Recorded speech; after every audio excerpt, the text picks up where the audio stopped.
You become disgusted with yourself. You have an endless loop of mental disgust. So you become extremely self-centered in a negative way, not in the narcissist Greek story, Roman story of self-love, but a inward focus on yourself that creates even more self-recrimination, more self-judgment, more self-abasement.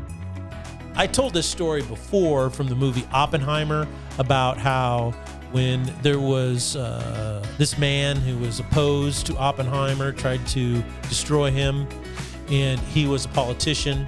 And the movie's about kind of him and what Oppenheimer goes through. And he introduces Oppenheimer to Einstein. And what's really interesting is he watches them have a conversation, and then Oppenheimer walks away and just walks by him and doesn't say anything. And that became such a personal affront to him that ever since that point, he had a real desire to destroy Oppenheimer at some level. This is the character that Robert Downey Jr. played. He did a great job, by the way. So what happened is, at the very end of the movie, you see that what Robert Downey Jr. saw in this conversation, and then when Oppenheimer walked by him and didn't say anywhere, he felt they were talking about him, right? There was no other possibility.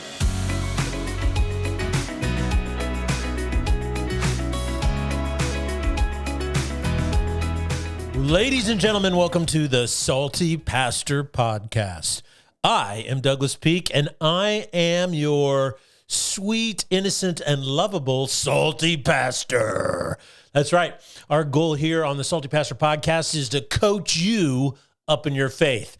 The reason I do this isn't for myself. It's because I actually care about your faith, your journey. That's why I'm not here to tell you what to do. I'm not here to tell you what to think.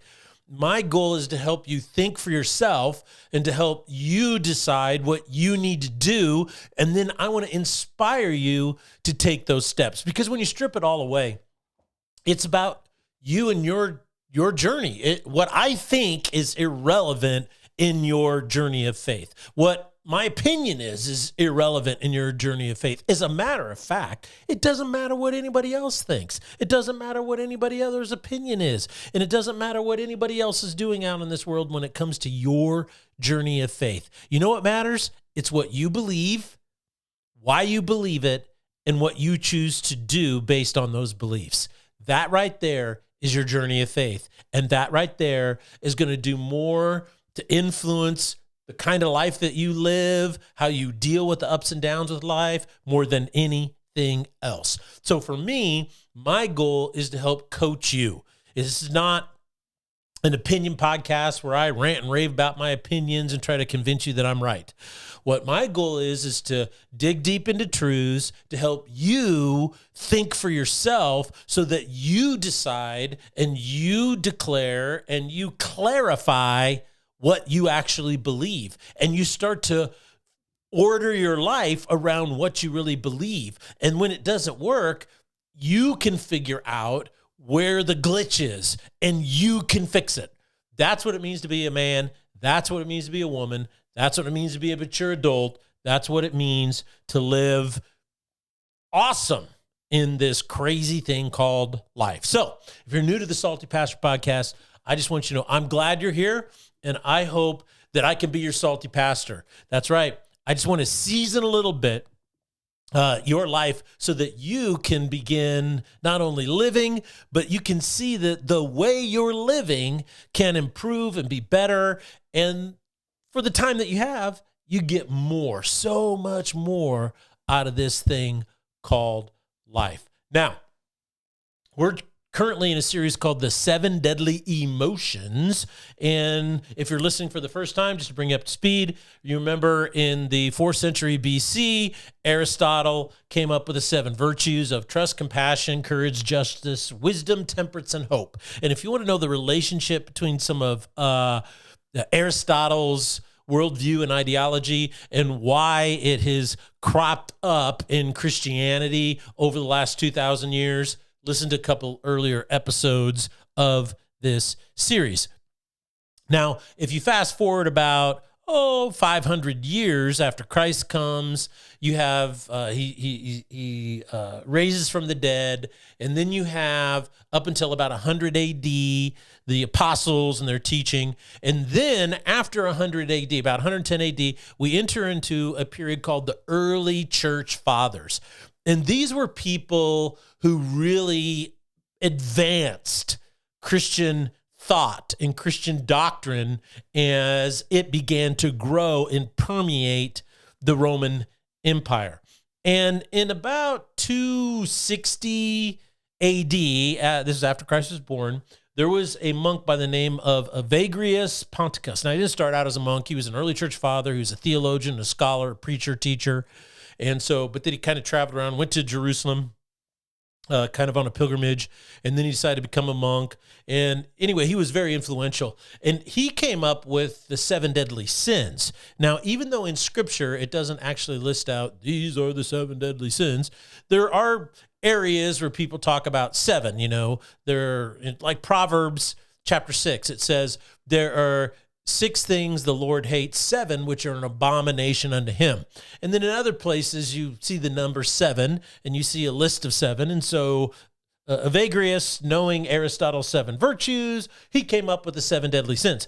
Now, how did we get from 7 deadly sins to 7 deadly emotions? Well, we made that leap because if you've studied some of the philosophical shifts in Western civilization, particularly America today, I've discussed this extensively. I just basically said we are in the age of the psychological man. So what we do in our world and how we're trained to think is that we think with what is commonly known as emotional logic as opposed to rational logic. And those two sometimes align like a Venn diagram, and a lot of times they don't. And so I thought, well, how do these virtues, which are rational logic thinking, kind of compare to emotional logic thinking? And that's why we came up with these 7 deadly emotions. And they're basically anger, fear/anxiety. Number 3 is despair or sadness.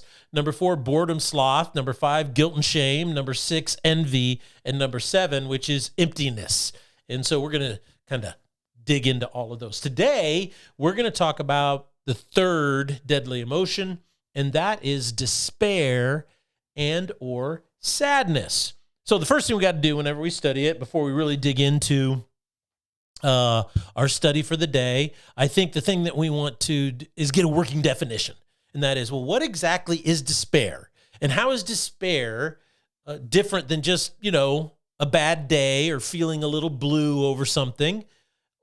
And why is despair really deadly in and of its emotional state? So we're going to dig into that as we get this working definition, okay? So despair in its essence is this. Biblically speaking, despair is the complete abandonment of hope. Okay, so it's a complete abandonment of hope. And it's different than just sadness because, everybody has a bad day. Things don't go right. You get a little sad. Everyone can have a bad month, where things kind of pile up. Maybe there's some bad things happening in your life, some bad news, or you're in a difficult transition. Or maybe you have a bad year, right, where the entire 1 or 2 years are just bad. For instance, somebody goes through a divorce. Well, the next year of their life is going to be pretty bad. Somebody loses a spouse. You're a widower or widower. You're going to have what I call a year of firsts. It's the first birthday, the first anniversary. Every holiday is a first holiday without your spouse. And that just makes the whole year what? Bad. So we can have a bad day. We can have a bad month. We can even have a bad year. And these bad times cause sadness. You could even say they cause depression. But what is the difference between severe sadness or depression and despair? Despair is what happens when you're convinced that your life is simply just bad. you're not going through a bad time or a bad season. Your whole life is just bad. And that, in my opinion, is the difference between sadness in all of its levels and the biblical concept of despair. In the Bible, it says to despair even of life. And this means that you are so utterly burdened and without strength that you succumb to the affliction. Doesn't matter what the source of your affliction is, right? You just succumb to the affliction in your life, to the place where you believe that death is the only possible escape or outcome. You're not at wit's end, you're just at the end. In the Bible, despair is a complete loss of hope or a feeling of being so burdened that your only solution is death. And it means that it's impossible for you to turn back to hope or even see a ray of hope, a despair that pulls you to the point where you don't even know if you believe in God anymore. And you are unable to feel anything, joy or sorrow, happiness or grief. You start to become numb. So what I want to do is I want to kind of dig into a famous Old Testament book and kind of talk about the biblical manifestation of despair. If you turn in your Bibles to that famous book on suffering, the book of Job.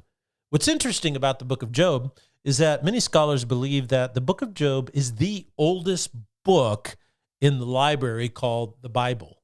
And so a lot of people consider it written, and people knew about it before Moses recorded the Pentateuch. Now, what is the Pentateuch? Well, it's the first 5 books of the Bible. You may not be aware of this, but Moses is the one during the period of traveling across the Negev desert, the flight from Egypt when they left Egypt, and then they traveled across to the Promised Land. You can read in the Old Testament that oftentimes Moses would be out in the tent writing the Bible and recording stuff. And so he wrote Genesis, Exodus, Leviticus, Numbers, and Deuteronomy. Oftentimes, he received the 10 Commandments and he wrote the codified law. And so it's really quite interesting. But prior to that, many scholars believe that the book of Job pre-existed this. And it was also passed on through oral tradition. And it's written in a very interesting poetic pentameter. And that means is that our sense of poetry, it doesn't fit with the Hebrew sense of poetry in some ways. And so that's why it's a little difficult to understand at times. But it captures some ancient human experiences. And people who've dealt with despair in today's world will get what Job is talking about. For instance, in Job chapter 10, one of the things that despair does to us as people is it leads us away from I'm having a bad day, bad month, bad year, bad season, to my life is just bad. So listen to what Job says in verse 1. He says, I am disgusted with my own life. I will express my complaint freely, and I will speak in the bitterness of my soul. Now, notice what he's saying. He's describing despair accurately. He says, my whole life, I am disgusted with it. I'm disgusted with how it's turned out, where it's at, every decision I made that got me to this point. I will express my complaint freely. Despair often motivates you to focus only on everything that makes your life so bad. That is commonly known as a complaint. In your complaint, he says, I have many of them. I'm going to express them freely. Oftentimes we'll be around people who do this and we say, boy, that's such a negative person. I don't want to be around negative energy. Well, despair creates negative energy. And where does it come from? He says, I will speak in the bitterness of my soul. So despair, it comes from your soul. And so it's a deep-seated symptom of a core belief. So in order for you to fall into despair, we'll talk about more of this later, is that something has to change in your core beliefs. That's why I'm always saying what you believe is one of the most important things about you. Look at what he says in verse 2. I will say to God, do not condemn me. Let me know why you contend with me. Is it right for you indeed to oppress, to reject the work of your hands, and to look favorably on the plan of the wicked? Do you have eyes of flesh, or do you see as mankind sees? So notice what he's saying. He's saying, God, why are you contending with me? Now, if you've ever been in despair, you might ask yourself, God, why is my life so bad? Why am I cursed? Or why is it that no matter what I do, it doesn't make anything better? God, why are you contending against me? So you feel like the whole universe is against you when you fall into despair. He says, I feel oppressed. And then it's interesting, his phraseology. He says, is it right for you to reject the work of your hands? This is a really interesting aspect of despair when you think about it. And that is, in today's world, we would say, well, God, I am your child. I'm created in your image. I've been redeemed by the blood of Christ. Why are you allowing me to be oppressed to this level? Why are things so bad? And why is my life so bad? Isn't that an interesting juxtaposition or contradiction? That is, on the one hand, you want to believe that you're valued by God, you matter to God, he loves you so much that he died on the cross for you, but you also believe that your life is just bad. Like verse 1, you're disgusted with your life and your soul is filled with bitterness. He says, do you see life like we see life, God? Do you have eyes of flesh and see what's going on as we see it? Or is there something else? He goes, verse 5, are your days like the days of a mortal, or your years like a man's year? Now he really gets into it. Listen to this, verse 6. He goes, I'll read verse 5 and then verse 6 again. Are your days like the days of a mortal, or your years like a man's year? So he's asking a time constraint question. And that is, well, since my days are so limited and I'm on this time-space continuum, maybe you see what's happening to me through a different perspective. He goes, do you see it from a different perspective so that you should search for my guilt and carefully seek my sin? According to your knowledge, verse 7, I am indeed not guilty, yet there is no one to save me from your hand. So notice what he's expressing here. He's saying, I am disgusted with my life because my life is completely afflicted. And if you know the story of Job, he lost everything. You know, he's a wealthy man, and then he lost all of his wealth. He lost his house. He lost all of his children, you know, and his grandchildren. And I mean, it was just, he lost everything. And he lost his own personal health. Basically, he was sitting on the ash heap of his former home with a broken piece of pottery, scratching these open wounds. And so, boy, he was in a disgusting place. And what he says is, I'm disgusted with my life. He goes, verse 7, I think is really fascinating. He goes, based on your knowledge, when you look at me, I'm not guilty of deserving this. I didn't sin against you. I didn't create this thing. So what I'm suffering is unjust. And right there, you start to see where despair is rooted deep in your soul, okay? It's interesting. We're going to dig into that a little bit more. And that is this, is that despair flows out of a belief that you're being dealt with unjustly. And it's interesting is that this is one of the most powerful arguments for the existence of God. Because if there is no God and we are just simply random manifestations of the material world, we came into existence through evolution, which was arbitrary. There is no God, therefore there is no you that is you. There is no consciousness. There's no sentience. It's all an illusion. A lot of atheists talk about this.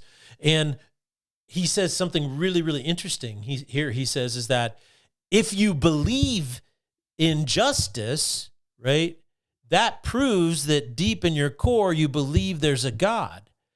But the twist on it is because God isn't dealing with you justly in your core belief, that's why your life is so bad.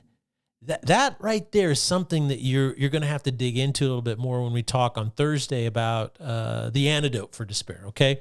So let's just keep going on and see from these verses why despair. Now that we've had a working definition, we've seen a biblical description of it in the book of Job. There's a lot more that I could have pulled from, but due to time, I just stayed there in chapter 10. He said, let's look now at kind of like, I don't know, maybe 3 or 4 different implications of why when your soul falls into despair, you can become it can be very deadly for you. So let's dig into these real quick, okay? Number 1, the reason why despair is so deadly is because you become spiritually blind.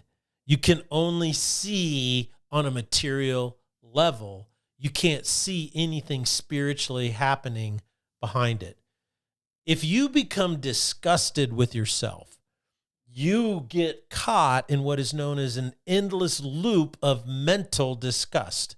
So it doesn't matter what's happening, you're disgusted with it. So your frame of reference, your mental makeup sees everything that's happening through the lens of disgust. Now, how can you do that? Well, because you're disgusted with your life. You've abandoned all hope. And this is the strangest thing about despair. I think this is going to blow your mind. And that is, what despair does is it turns you into a self-centered narcissist. Now, you scholars that are out there are going to say, well, isn't that a little redundant? A selfish narcissist or self-centered narcissist. Well, yes and no. Let me explain. Most people think that narcissism or extreme self-centeredness occurs because you're in love with yourself. And this comes from the Roman myth of Narcissus and his life and everything. He was he was in love with himself. So we tend to believe that narcissism is self-love, but it's really not. I mean, when you really dig into the clinical understanding of narcissism and self-centeredness, what you see is that you're incapable of evaluating any external data that's coming in through the lens of transcendence, meaning I'm incapable of seeing this from any other person's point of view. You become so disconnected from anybody else, emotionally, their viewpoint, their feelings, their emotions, their existence becomes irrelevant in your process of thinking. Now, some narcissists would say, well, I care about people a lot, but they're actually self-centered in their caring because they have a high IQ enough to understand that treating people well gets them what they want. You see, there's actually no emotional experience that comes from helping somebody else get what they want. It's just a transactional thing. Well, this is what despair does to you. You become disgusted with yourself. You have an endless loop of mental disgust. So you become extremely self-centered in a negative way, not in the narcissist Greek story, Roman story of self-love, but a inward focus on yourself that creates even more self-recrimination, more self-judgment, more self-abasement. I told this story before from the movie Oppenheimer about how when there was this man who was opposed to Oppenheimer, tried to destroy him, and he was a politician. And the movie's about kind of him and what Oppenheimer goes through. And he introduces Oppenheimer to Einstein. And what's really interesting is he watches them have a conversation, and then Oppenheimer walks away and just walks by him and doesn't say anything. And that became such a personal affront to him that ever since that point, he had a real desire to destroy Oppenheimer at some level. This is the character that Robert Downey Jr. played. He did a great job, by the way. So what happened is, at the very end of the movie, you see that what Robert Downey Jr. saw in this conversation, and then when Oppenheimer walked by him and didn't say anywhere, he felt they were talking about him, right? There was no other possibility other than they're talking about him. And then when he walked by Oppenheimer walked by him and wouldn't even acknowledge him, that was such a personal affront to him. He just could never let it go. But at the end of the movie, you see what he and Albert Einstein were actually talking about. And it had absolutely nothing to do with Robert Downey Jr.'s character. Nothing at all. They were talking about the weight of discovering something, of such magnitude and how much it would change humanity and how you have to carry that as a burden for the rest of your life. But see, that's what despair does, is it turns you into a self-centered, recriminating, self-judgmental, self-abasing individual. And it just feeds on itself. You are disgusted with your life, so everything that happens in your life is interpreted through that lens, which causes you to hate your life even more.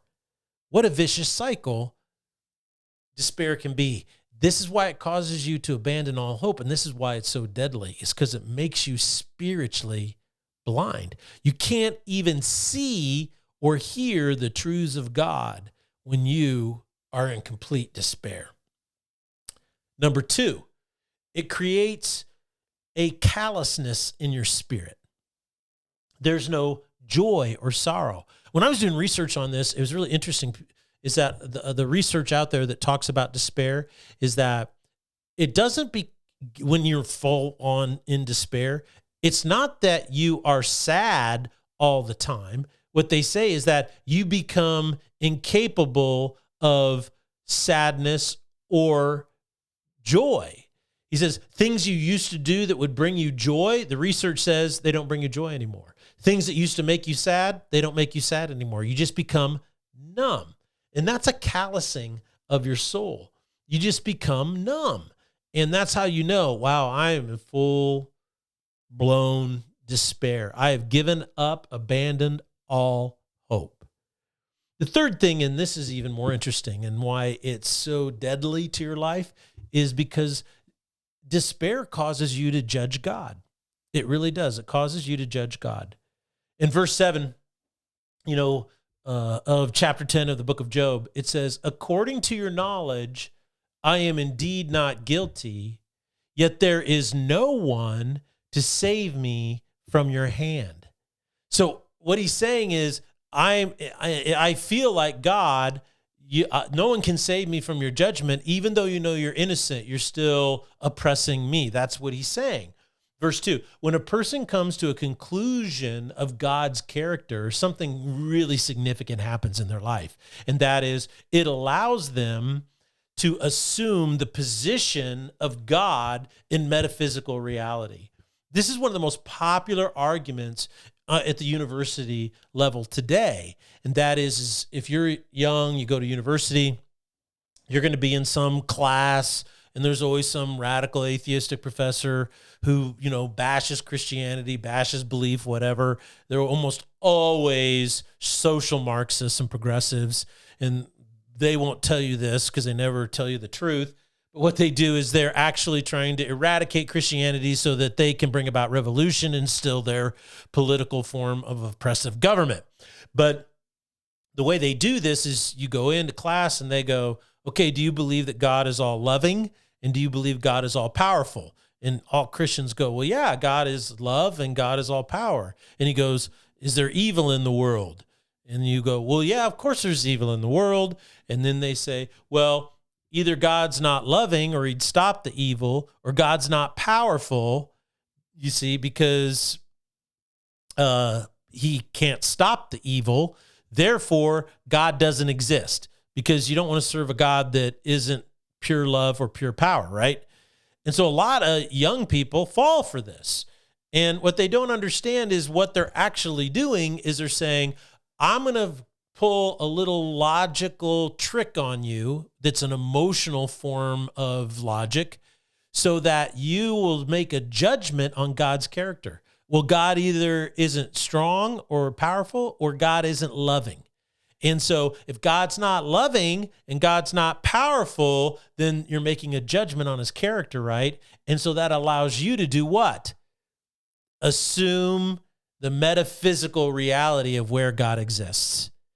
And this has dramatic ramifications in your life. When you believe that God is not qualified to be God, then what does that allow you to do? Well, it allows you to be the God of your life. Well, if I may quote Dr. Phil regarding any and every one who's fallen in despair and judge God's character, they don't want anything to do with God anymore. How's that working for you? Now, on Thursday, what we're going to do is we're going to jump into kind of the antidote for it. And so I'm excited about that. And I hope that you join me on the Thursday episode on how to protect yourself from despair. This is Salty Pastor signing off. Please go to the Salty Pastor YouTube channel, like and subscribe, Give us a thumbs up. If you're listening on Spotify or Apple Podcasts or any other podcasts, if they have a rating function there, like stars or thumbs up or whatever, click on those buttons, subscribe to the regular delivery of this podcast. That's a really great way to help this ministry out. Or go to our website, thesaltypastor.com. And don't forget thesaltypastor.com. Go there and make a donation. You can also look at all the old episodes, and you can look up entire series on various things that I think can really benefit you and inspire you in your journey of faith. This ministry now is 100% all on its own. And so this is Salty Pastor signing off. And as I always say, think for yourself.